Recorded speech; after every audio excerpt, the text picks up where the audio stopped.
So this move is called push the prop knee. I'm in a good side control. I will attempt to be on the mount position. So my first step is with my inside hand. I'm going to follow down the waistline, grabbing material, pinning down his outside waist. I will then scissor kick. So my opponent doesn't flip me, controlling a good base.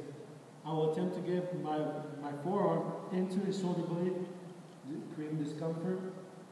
I will then let go of the material, and since he propped his knee, I will then push forward all the way down.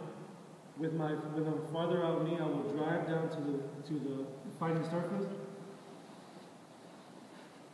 I will then hook his foot with the back of his knee, and I will smother him, smother until I get going.